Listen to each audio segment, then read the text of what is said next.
about some of the myths about anarchy, and then doing a little speak out about like what anarchy means to you, and then we're gonna do some political speed dating, and then we're gonna have announcements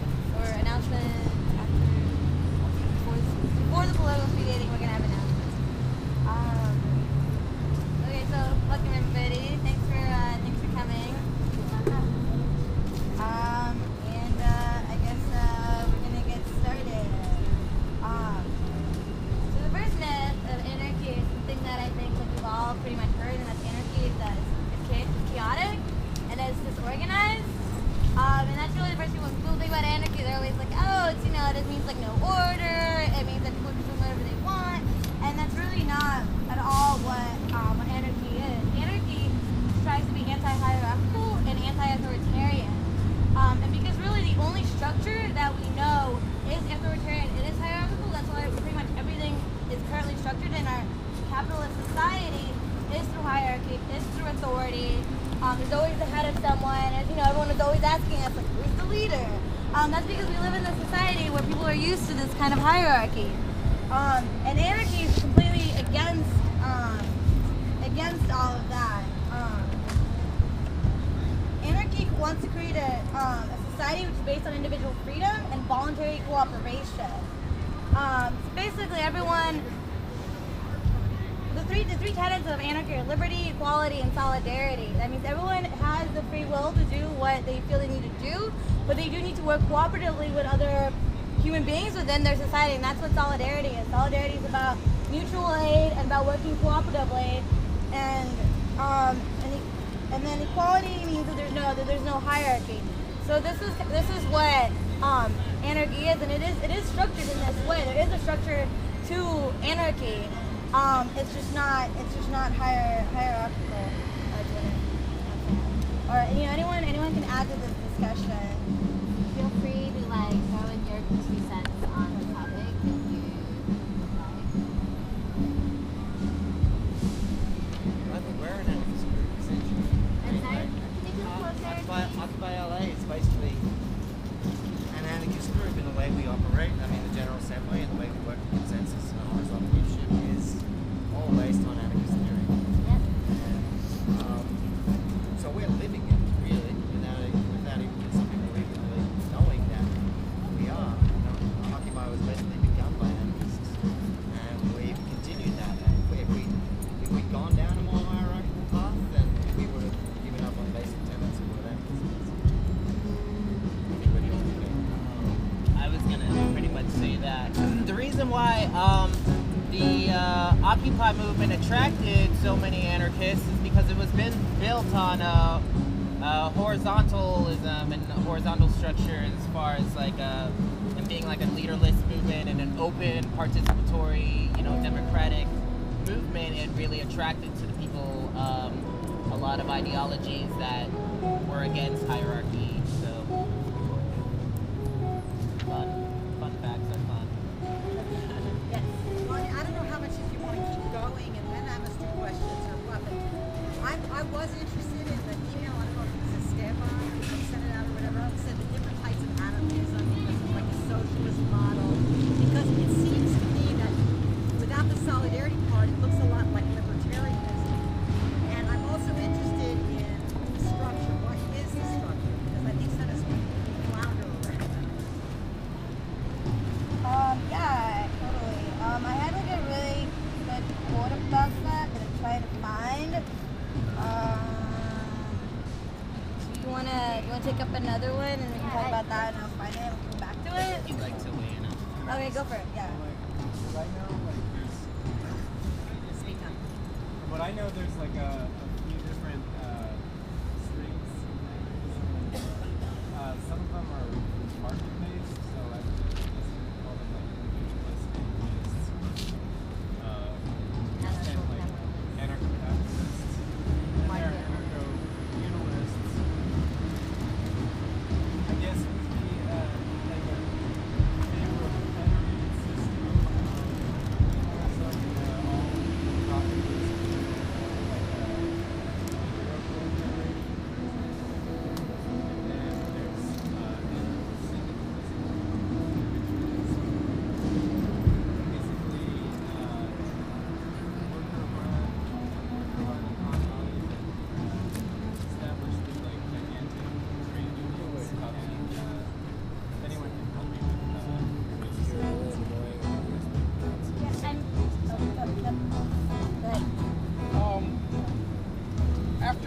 Occupy. How long have you been here now? 9 months, 8 months, something? Like 11. For a while. It's 11 now. Okay, 11 for a while. After being here for a while, the kind of anarchism that I see here. Well, first off, first thing I wanted to mention was I think definitions are important so that we actually know what we're talking when we talk to each other.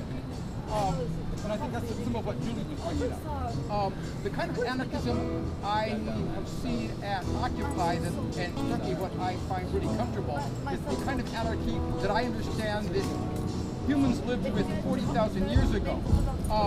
And what's so different about that is 40,000 years ago, what got people up in the morning was not how much stuff they were going to have at the end of the day. It was how much they could contribute rather than how much they could take. And that's what I really find wonderful about what I have experienced within Occupy. I personally, from a standpoint we're talking about here, I'm a socialist. And once again, the definitions are so darn important. When I read Marx, I read about phases of smashing the corporate state, creating a socialist state that protects us from the 1% coming back, and then that socialist state little by little fading away into what we're calling anarchy here. So what I'm trying to present here is, in my view, the kind of anarchy that we're talking about at Occupy and what Marx was talking about. The final goals are exactly the same. There's a little bit differences of how to get there, and both of those differences, in my view, have real threats. Both of them have dangers, but they're not as dangerous if we realize what those dangers are. But the kind of socialism I'm seeing is a very cooperative socialism. I'm sorry. The kind of anarchism I'm seeing in Occupy is a very cooperative anarchism, not something where we are free to grab as much shit as we can for ourselves and screw everybody else, but rather where we're free to create the kind of world we really want. Cheryl can hear. Cheryl's watching, she can hear. I think the main difference between like the whole Marxist path and the socialist path is that We still can most hear. schools and anarchist thought sit avoid closer, the idea and I of don't- seizure of the state, whereas most socialist paths Yeah, I can't even hear. verge towards seizing the state and becoming the state, and then I just sit progressing over here? towards a more utopian. Maybe I can sit in the bottom step there. A good example is what the Zapatistas did in Mexico. It's like, forget about having a war with the states, forget about trying to take state power, build a non-hierarchical system based on community and based on consensus outside of that, and defend that. When I read Marx and Lenin, for that matter, I don't hear about them seizing the state. To me, both the anarchists and the Marxists want to crush the state, but the Marxists are talking about replacing it with a socialist state to protect it from the reemergence of 1%, where the anarchists are talking about going right from the smashed capitalist state right into a state of anarchy. Both of them want us, from my understanding, want us to smash it. I didn't mean to get off on a tangent. I just wanted to respond. I mean, I think like a lot about anarchy is also about like self-management and self-governance. Because anarchy doesn't mean that there's no government. It just means that that it's self-government. You don't have like this hierarchical group of people making decisions for you in your everyday life.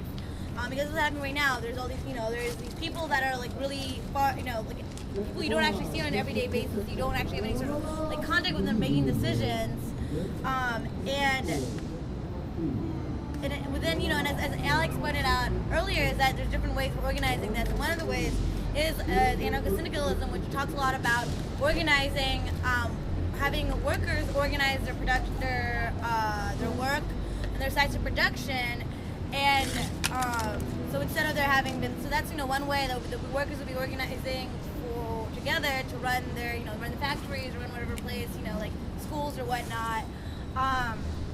And so I think it's a lot about like forming these affinity groups, which in each community, which would be able to coordinate different parts of our society, and just ensuring that it's it's non-hierarchical and not authoritarian, I think is the most important part. But I think in the end, like different communities can come to different decisions about like how they would self-govern their own communities. So like for example, if like the people from downtown LA decide to come together and figure out how to run, how to they would be the ones to decide like how what downtown LA looks like, and it'll be the decision of that community. If another community wants to like run things differently, they can do that as well. So like, and then that's where the whole federation thing comes from, because then it's like, well, it's this loosely federated voluntary associations, fully different communities living, how they choose to live. And as long as no one group oppresses the other, like that's kind of the goal. And just really quickly, I wanted to read this quote from Chomsky. If we have institutions which make greed the sole property of human beings and encourage pure greed at the expense of other human emotions and commitments, we're going to have a society based on greed. With all that follows, a different society might be organized in such a way that human feelings and emotions of other sorts, say solidarity, support, sympathy, become dominant. Then you have different aspects of human nature and personality revealing themselves. So if we actually, that's why like anarchy is not just about like smashing like the political and economic apparatus. It's also about the culture, because that's a lot of these institutions create our culture, and right now our culture is extremely like, it is about greed, it's about exploitation, it's about oppression, and we need to start changing that in order to live in a society that's actually better. I think, did you have your hand up? Yeah. You were talking about the market, right? I think you mentioned about something about the market. Yeah, it's all market-based. I'm sorry. Somebody was mentioning about they control the market system. You know what I mean? That is so true. I mean, I don't know why we don't just like collectively. I see, a lot of great people here, and we can create our own market base. You know what I mean? Like a parallel market. Just like in the e-commerce. You know what I mean? Just start basically making our own superstores, basically. You know what I mean? Controlled by us, because just go out there and show people how to do it. Because you already know how. You've been sitting here learning about it. Come on, just basically now this is a movement. Just let's go show what we can do. Take over the e-commerce. Basically build a parallel economy. Basically, we could do it. We did this. I think she had I don't know who it is, but it's not her. This isn't a direct response, it's kind of a different question, but I'll just put it out there. So, one of the things I was thinking about recently is this idea of legitimizing, like how we tend to legitimize state structure because we want protections from things like racism and sexism, domestic violence, and things like that, right? So, this to me seems like a way that people constantly get brought into new domination systems, because there's these dominators over here that people seek protections for, and so they go to this domination system to get protection from those dominators. And I just thought maybe we could talk, if anyone's interested, about that process.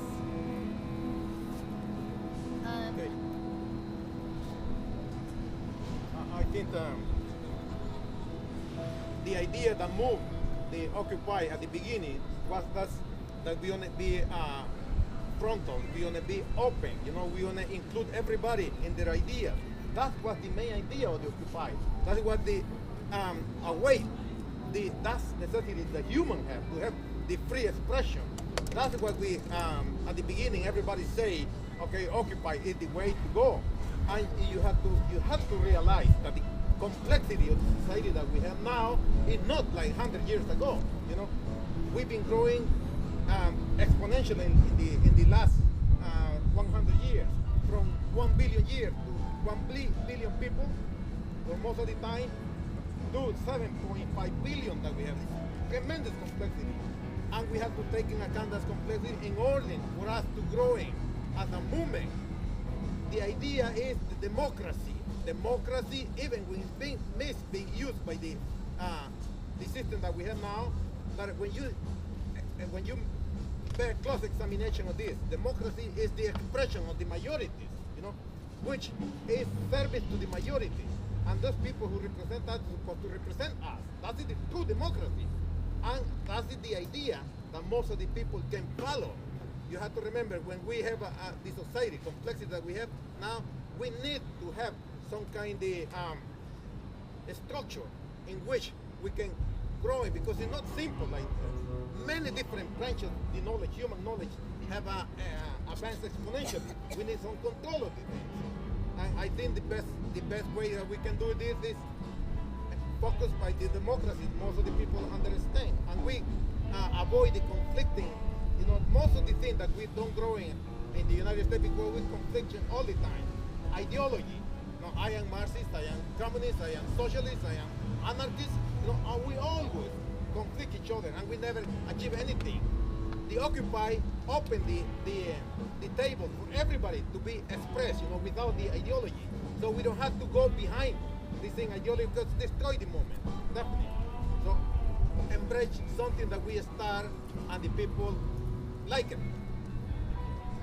I feel like this comes right back to what Carol started with talking about structure, how anarchy, this myth that anarchy doesn't have structure. And the next one is about, we're differentiating between anti-government and anti-state. Government is not state, and we're going to talk about that because I think that's where a lot of misunderstandings of like we need to rely on the government because it takes care of us type of false illusions that we have, and I think that's what prevents people from like exploring anarchistic ideals, which to me isn't a political ideology at all. It's more of a practice and a philosophy.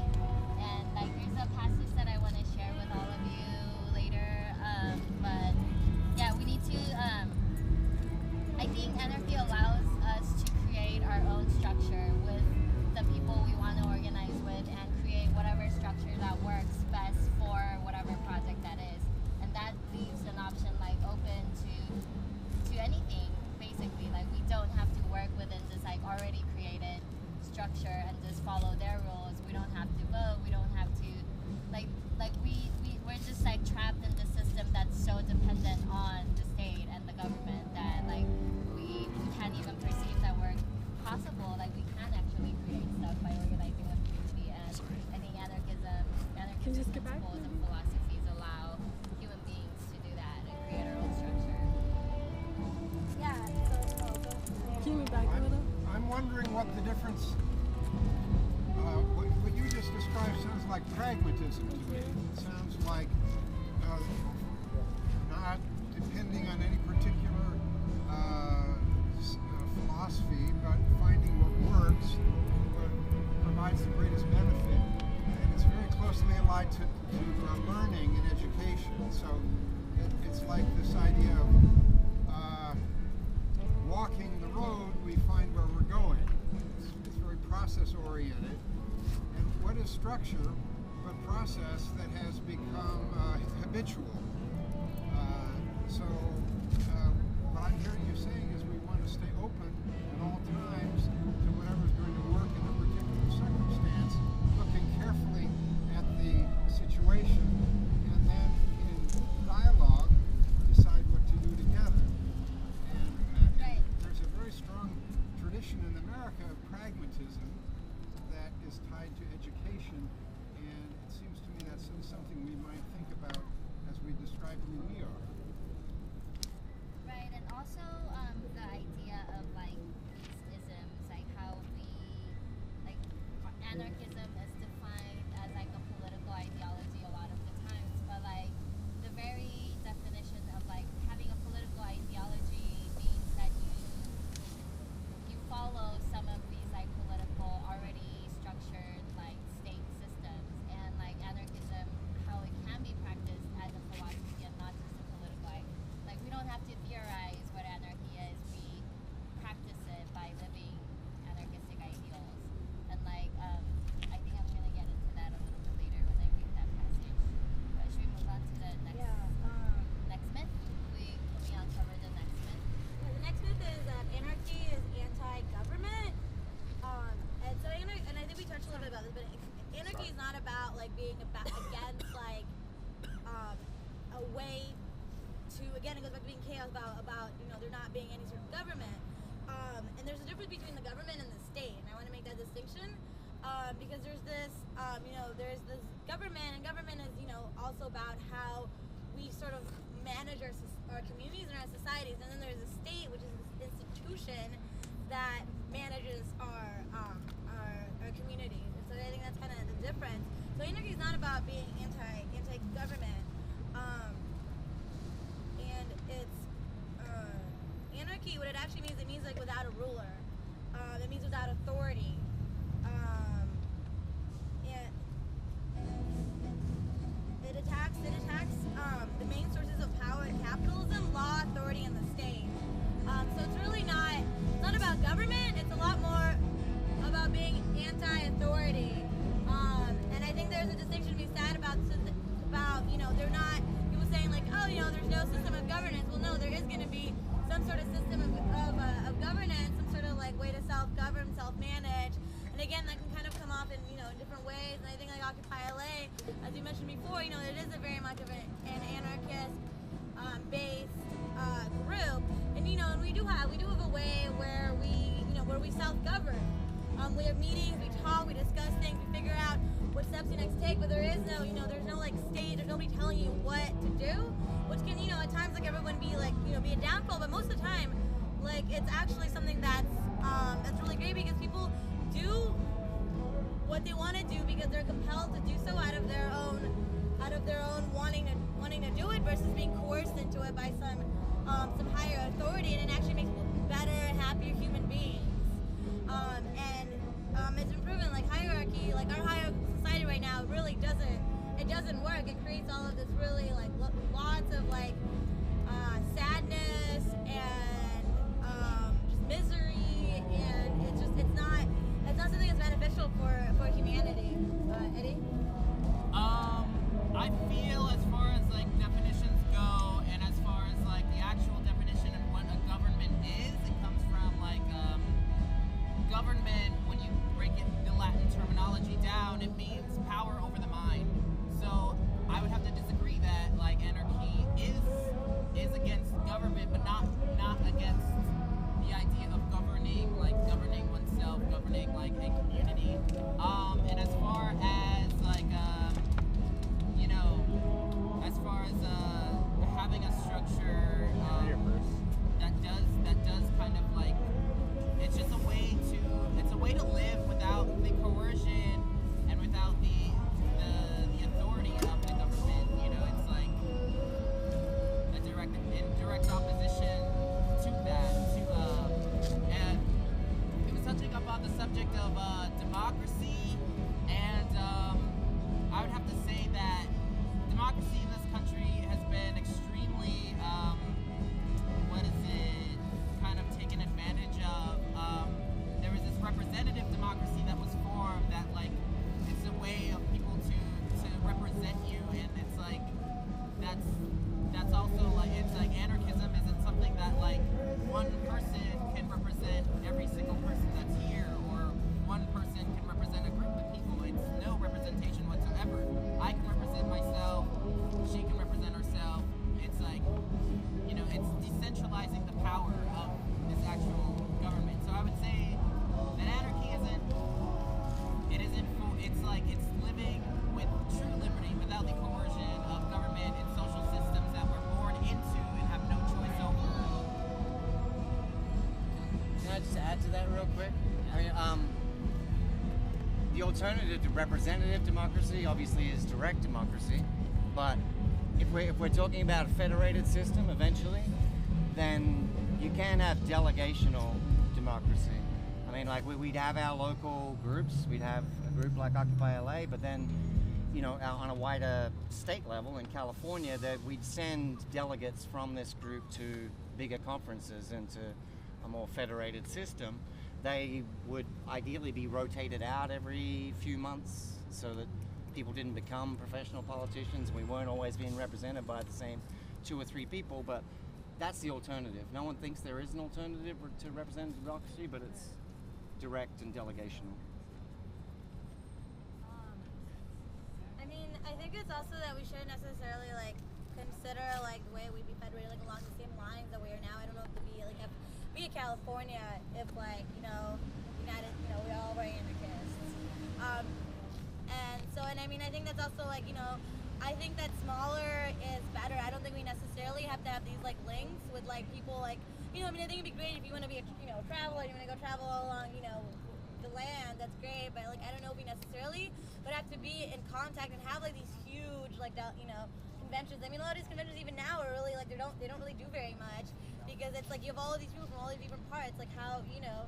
So I think maybe by necessity, if you like need something from like up north, then maybe like, you know, you can send some people over there and figure it out. But like I don't think we necessarily would have to have these like, you know, these meetings, and it could be more like along the lines of what we do with like Anarchy now, you know, like we do go meet and talk about other occupations, and you know we don't have like these huge like state ones, but we have ones within like local like Southern California, and like I think that works, you know, pretty well, and I think people like definitely learn from each other at these Interoccupy events. But I don't think, you know, I don't know if any decisions necessarily ever need to be made at this like other higher level, or not higher, but like this other like, you know, larger grouping of people.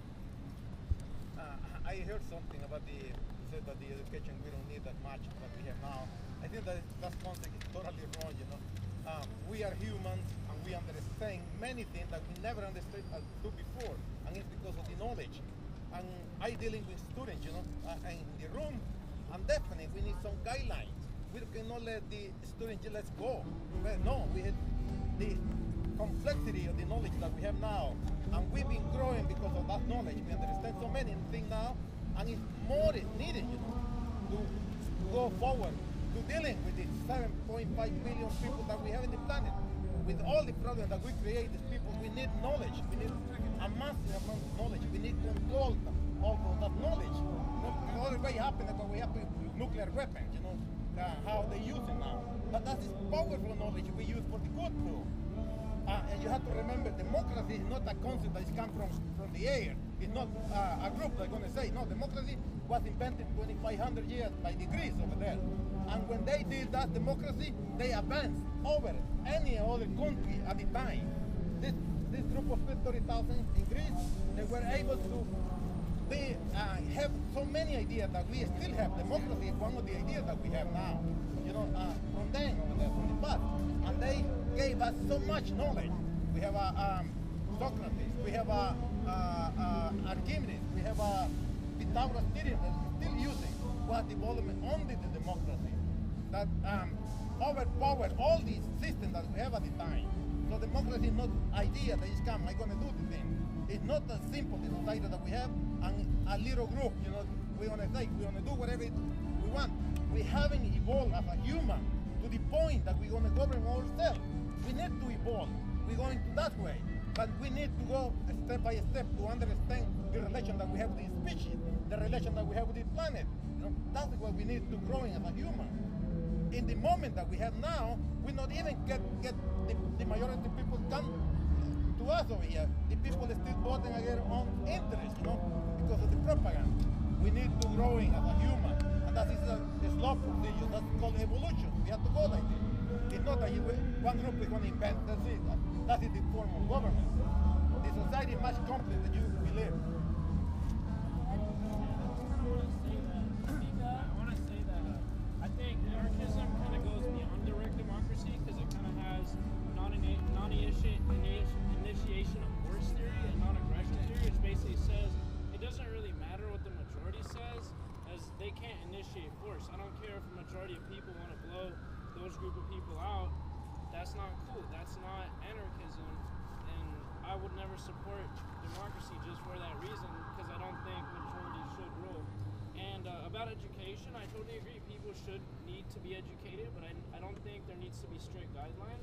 And I think people learn way better when they're not taught what to learn and taught to learn. I think people, if they learn because they want to and not because they have to, I think the technology will advance to the better. I think our technology will be made to better serve all human beings instead of how it is right now, where it better serves a very small percentage of the population. And I mean, personally, I used to be anti-technology, but now I'm very pro-technology. I just think that if, like I just said, if technology was made to better the lives of every person rather than the lives of a very small percentage of the population, that would be good. And yeah, like I said, I think anarchism is just not an initiation of force theory and not aggression theory, to where, you know, you don't initiate force. You can defend yourself, but you can't initiate force.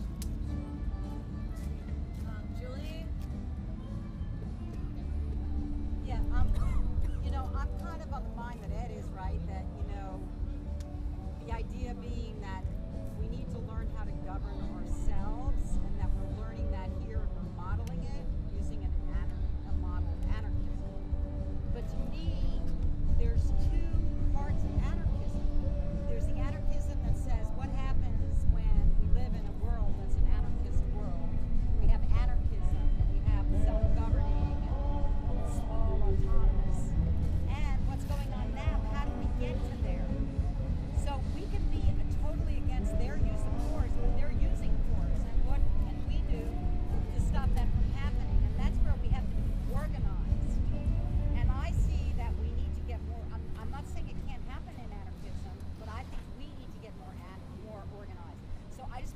concrete example, there are women in our movement that are being hurt by men.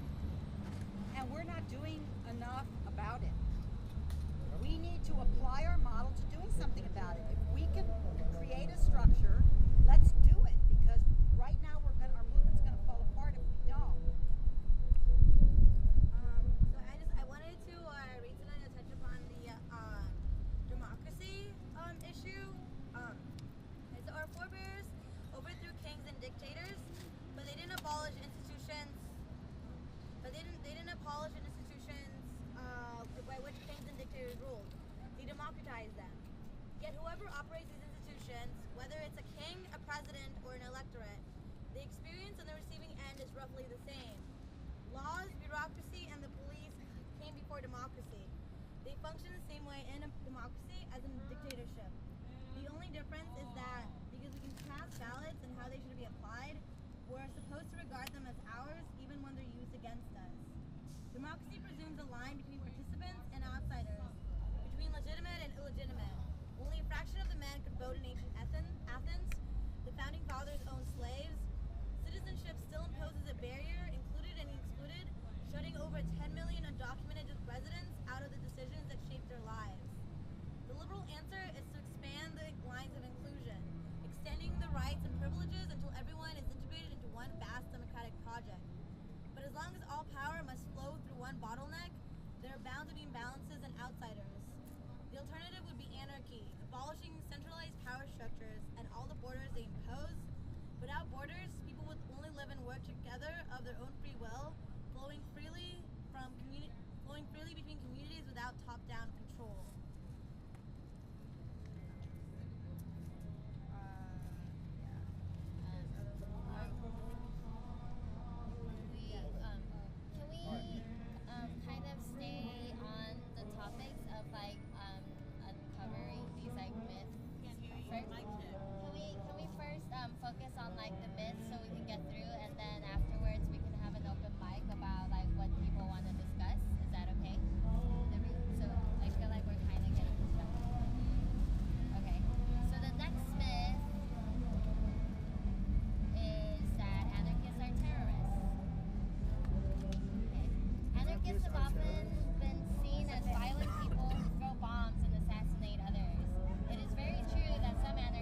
want to mention something about this.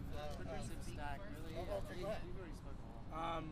I just wanted to also say about violence, like there is like this idea that anarchists are like these bomb throwing terrorists that like try to use like, you know, any means necessary to like end the state or whatever, and like, well, that's obviously like not true. That like all anarchists are not like that, but most anarchists who see those type of acts being committed don't even decry them as being like particularly violent, because people often ignore the violence that the state commits, that people often ignore like that, you know, millions die like every day from like drone strikes or whatever, like hundreds die every day from like drone strikes or whatever. Like that's completely ignored in favor of, you know, outcrying against like anarchists who throw bombs or like other radical leftist groups that throw bombs. There is also though like the idea that like violence, like in the way that people perceive it, is not necessarily like hitting somebody, you know, or like what some people might describe as like doing what needs to be done, in the sense of like, if someone is like attacking me, like I've made a conscious choice to like participate in self-defense, which is like getting myself out of the situation and not initiating force on the other person, but I can't like assume that every single person is going to have the same reaction as me in the same situation. Some people will react in a way that threatens the safety of the other individual, because that's how people are brought up in this society, that there's gradations in people and people react differently to different things, and that no act really should be like enforced with some sort of like guideline oriented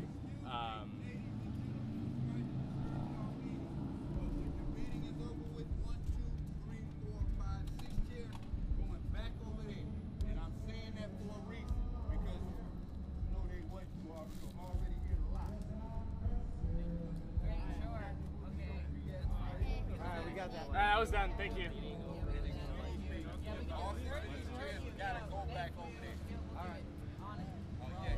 We're gonna better do it. I'm not cleaning up after. Great, thank you. Can I go now? Yeah. Okay.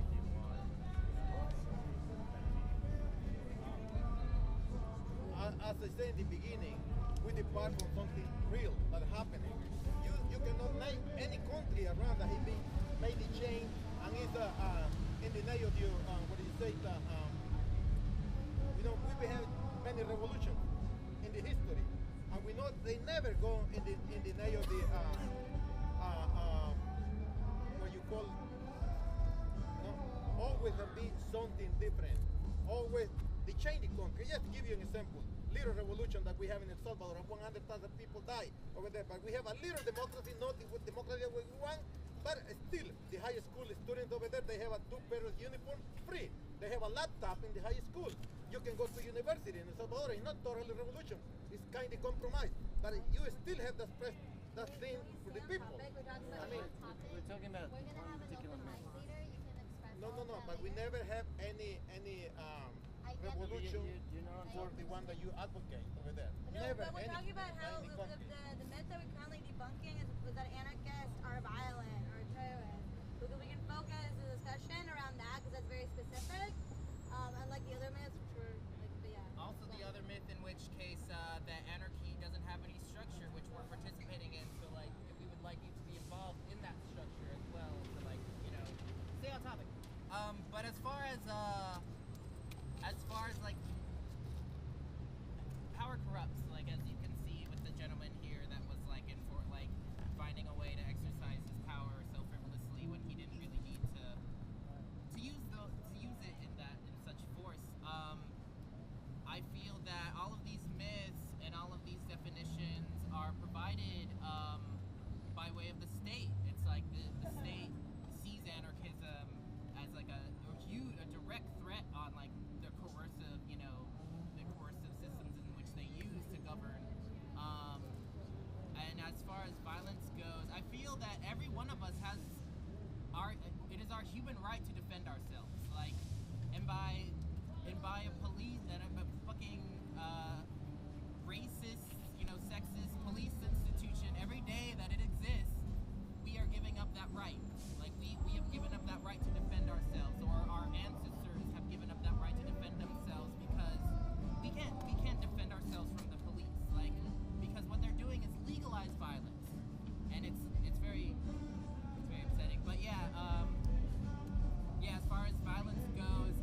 then it becomes a tactic for us to use. Unfortunately, it does, and I really do think, again, that property destruction is not violent. It is a tactic to be used to fight economic powers. Yeah, and I think so. Yeah, it was Ed and then Alex. I think Ed was first. I don't know. Go ahead. I have a question, basically. My question is, since the word anarchy means so many different things to different people, my question is one, do we need to come? Is it anti-anarchical? Anyways, would it be against anarchy to come up with a definition for anarchy? Okay, if you see what I'm saying. Let me go on in a moment. So that's one question. Another question within that question is do we need to some way precisely define what we mean by anarchy, or does our actions and our movement, should we let our actions and our movement define anarchy for us, okay?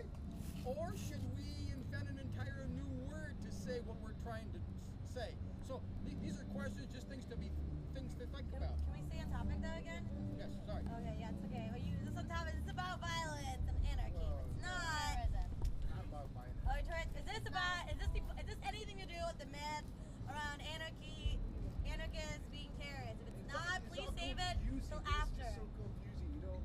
And it's like I sit there and I listen to you guys, you know, and it just keeps going in circles. It just doesn't really like get to anything. I've been noticing, and it's just, you know, I mean, I don't think we're trying to get anywhere. I think we're having a one discussion. thing, like if you're gonna move forward on anything, like another former anarchist, it's like, hey man, let's just go outside and promote, you know, free energy and this and stuff, you know, and move on. Come on, we just gotta move on. It's not topic. And we can please. I got something to add. Anarchism has been the thing that has scared the state the most out of all of the isms. They've been terrified of it since the 1880s, and particularly since the Haymarket bombings in 1886 and then the assassination of President McKinley.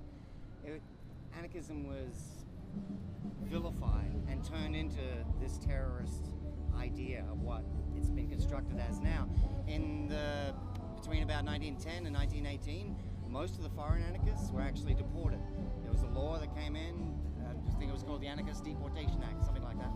So most of them were actually thrown out, and most of the ones who were actually doing stuff with international workers of the world were jailed at that point. I feel we're coming back to that same point again, and that there's now, the FBI is setting up a tribunal where they're actually invading occupiers' apartments, and basically if you've got a black bandana or some communication devices or anarchist literature, you can be deemed as a terrorist and have to be brought up in front of this tribunal. That's actually happening right now. So it's been constantly demonized because it's the one thing that could actually work if it was given a chance.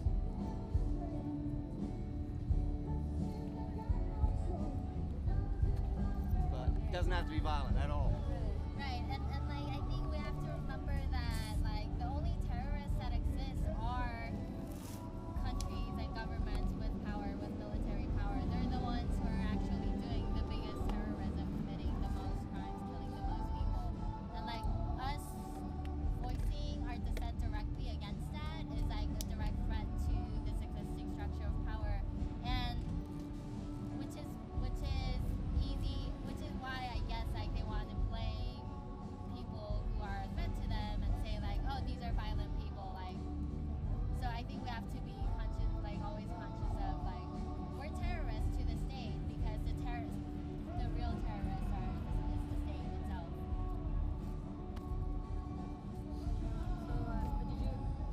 Well, what you just said about property not being action against property not being violent is the most potent defining characteristic of anarchy that I've heard here today. It makes it distinguishes anarchy from other things, and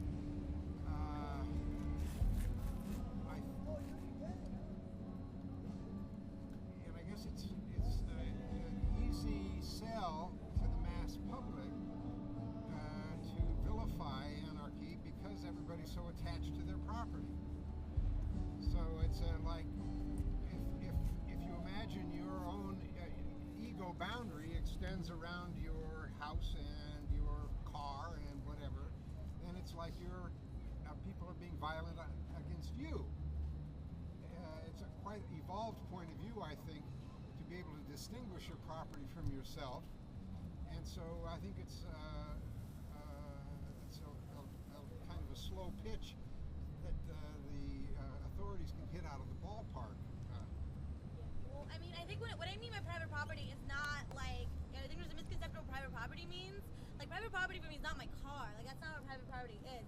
Private property is like the means of production. It's like, you know, Starbucks with these buildings. Like, that is what I would consider like private, you know, this private property. Like, you know, under, you know, you can still own things. There's just common misconception that, like, you know, within socialism, communism, or anarchy, that you can't have possession. But you can still have possession. You can still, like, you know, own things. You just can't own the means of production. So when I mean, like, property violence, I mean property destruction against, like, the means of production, whether that's, like, you know, at Starbucks where they're selling, you know, where that's like, I think is, that's a capitalist institution. And so I think it's a little bit different. I mean, you know, I'm not advocating that, like, you know, I think if somebody went around, you know, like, trashing my house, like, that's a little bit different than, like, them, you know, or, like, committing, you know, property. I'm so sorry. So I think that's a little bit different. So I think we have to make that distinction. And, you know, and I don't know, is anarchy, like, the only philosophy that talks about property not, like, property destruction not being violent? Is that the, I mean, like, I wouldn't imagine it's not. Like, I don't think that's only to in terms of violence, or actually in terms of property destruction, I kind of feel it's kind of a waste of time to dedicate all this talk about it, because it has nothing to do with anarchism, really. Like, it could be associated with anything, and what defines anarchism is can't hear you. My check. Go ahead. What defines anarchism to me is workers controlling their own means of production, and that's it. Like, organizing, self-organizing, whatever it is, they control the product of their labor 100%.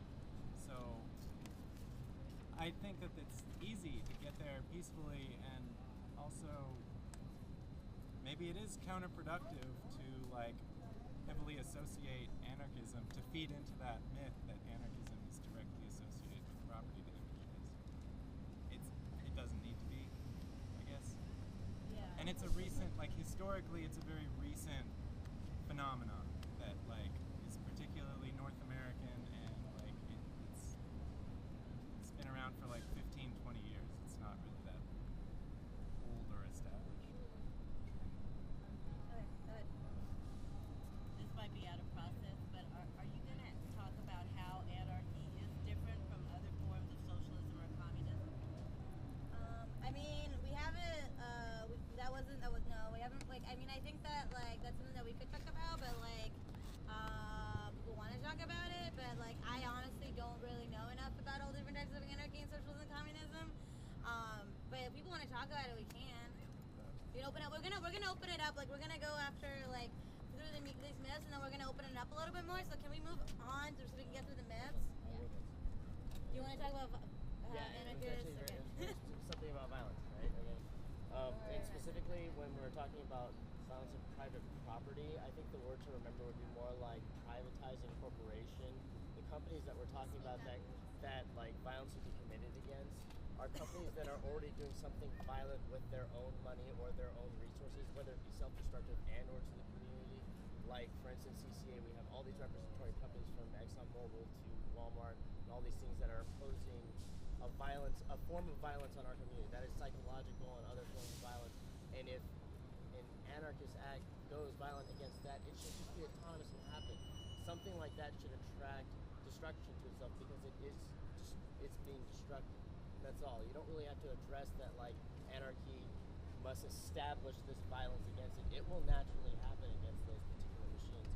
So yeah, it's not like anybody's gonna, like she said, storm into your house because her house is not doing anything destructive to the community and maybe blessing the community. So yeah, anarchy would not even, there was no conflict of interest in any of these things. But I thought that was the most specific thing I would say. Okay. So we're gonna move on to the next one, which is that anarchy is utopia. So anarchy is definitely not, like, an anarchist society does not imply that it's going to be a utopic society. Anarchism is a movement for human freedom. It is concrete, democratic, and egalitarian. Anarchism began and remains a direct challenge by the underprivileged to their oppression and exploitation. It opposes both insidious growth of state power and the pernicious ethos of possessive individualism, which together or separately ultimately serve only the interests of the few at the expense of the rest. Anarchism is both a theory and a practice of life. Philosophically, it aims for the maximum accord between the individual, society, and nature.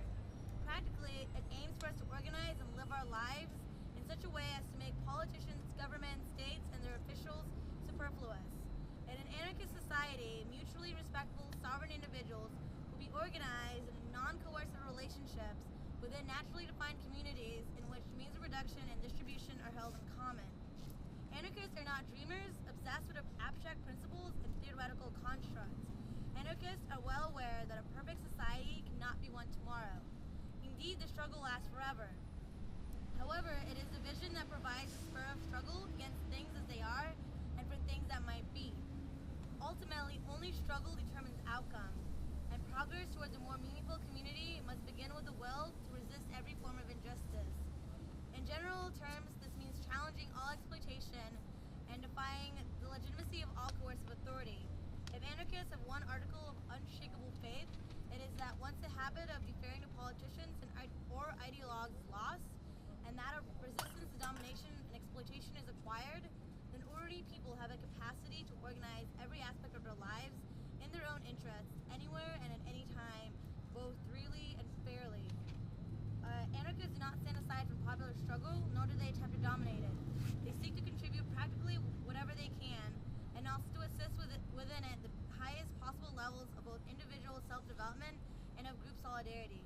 It is possible to recognize anarchist ideas concerning voluntary relationships, egalitarian participation in decision-making processes, mutual aid, and a related critique of all forms of domination in philosophical, social, and revolutionary movements in all times and places.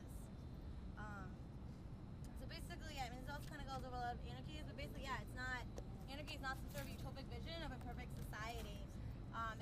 It's about a lot of struggle and a lot about trying to actually get to just a better, more egalitarian, free society. Any comments on that? Or we can move on to the last myth. The last myth is that it's against human nature that anarchism is against human nature. Okay. As an idea, anarchism and similarly socialism and communism is attacked and discredited because many feel, especially in the West, that people aren't nice enough to treat each other well without authority figures and that it goes against human nature. The abstraction of human nature derives itself from social Darwinism, now considered an antiquated idea, which expresses essentially the same thing, that people are by nature competitive, evil, and will go to any length to win or beat others. Taken at face value, this could be a plausible hypothesis. Surely some of these symptoms apply to our society in many ways. Yet, humans can be generally described as anything one would like to. Bad, good, greedy, kind, selfish, humble, disrespectful, noble, etc. Labeling all people to be some certain way is a dangerous thing. Certainly not all humans are the same, and it would be foolish to assert something like that. Yet many do, saying that humans are by nature competitive. Anarchists, in addition to others, disagree with this for a number of reasons. People are capable of working together in groups for absolutely no personal gain. They participate in community projects that share their resources for the betterment of all. They donate to charities, spend time caring for children, the elderly, and the poor. In 1902, Peter Kropotkin, the Russian aristocrat turned natural scientist, wrote Mutual Aid, in which he argues that it is the characteristic of cooperation that facilitates the advancement of society, as opposed to competition. He studied the interaction of animals, savages, barbarians, and medieval cities of Europe, and civilization at the turn of the 20th century. He came to the conclusion that by working together, individuals achieve protection, attain older ages, accumulate experience and learning, higher intellectual development, further sociable habits, and secure the continuance of the species and its future maintenance. This does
like against that, like I personally can't do anything to like help my freedom, help my own personal life against global warming. So this idea of creating communities so that we can help each other and compete against global warming is also an anarchistic philosophy, and that's why like by human nature, I think like it's not more about competition between each other, but more as a competition against oppressive powers that infringes on people's freedoms. And I think that's important too. It's like 1, 2, and then I heard over there that you say Einstein was anarchist, something like that. You read over there? Yeah. Einstein? No, that is wrong. I studied it very deeply. I know his writing, and that is wrong. He was an anarchist. You know? As a matter of fact, he embraced democracy. In his letters to some of the presidents over there, definitely he embraced democracy. He was against the use the nuclear weapons. Another thing, anarchists, what you say over there, itself contradict each other over there, because they say that you need control. You know, even you need control in the same you read over there. It said that it's not a loose moment, but you need control. So itself contradicts itself, because you need control in the society that we have. The society that we have, in order for us to advance as a human. You know, if somebody come over here drunk, you know, and start to hitting people, we need to control somebody, you know, to take away, because we are against the violence. That is itself, it's contradicts itself. And another thing that you have to understand, we don't depart from philosophy that's never been applied in any country. We apart from something real. Tell me what country is anarchist around? What country have fight for anarchy through the whole planet? What that is the history that I have to take, you know? Otherwise you just You know what? You just get straight invent get one of something. these. No, philosophy, yes, philosophy. No, we have to depart from the real issue, the people where we can, how the perception of the people of us. Anarchy may be good when we evolve at the point that we don't need to control each other. But at the moment, definitely, we need to control somehow. Otherwise, we never progress. We all going to fight each other. That is the natural. I don't think you were listening to anything we were talking about, because like we covered all of these myths. Like you're arguing based on like a myth that we're trying to dispel, and like your argument, I don't think you heard. Are you like listening to what we are saying? Like how that it's not about controlling each other, but it's about I don't know. It's about order. It's about organizing. Nobody said that democracy can exist. We take stack. To control people and act for them. Let me go back to staff. He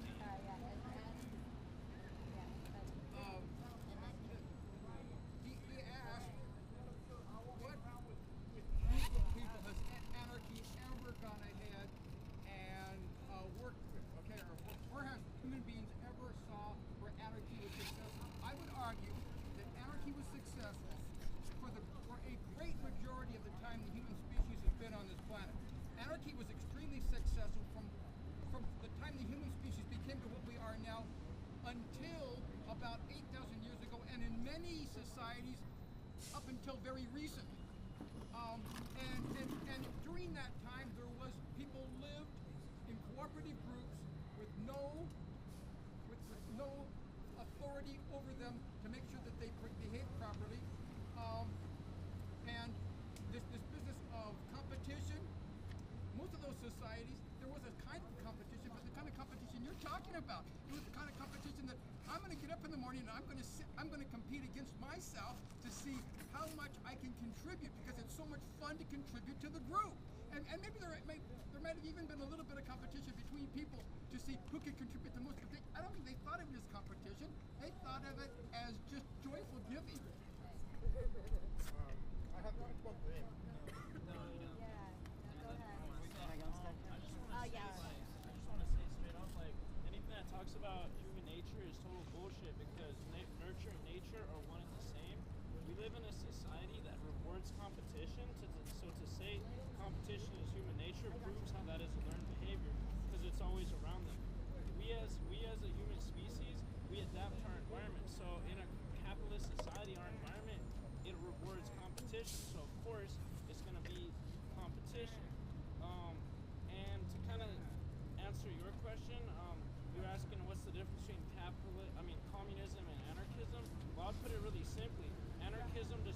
force cooperation, whereas communism does force cooperation, thus making it coercion. So in anarchism, it's voluntary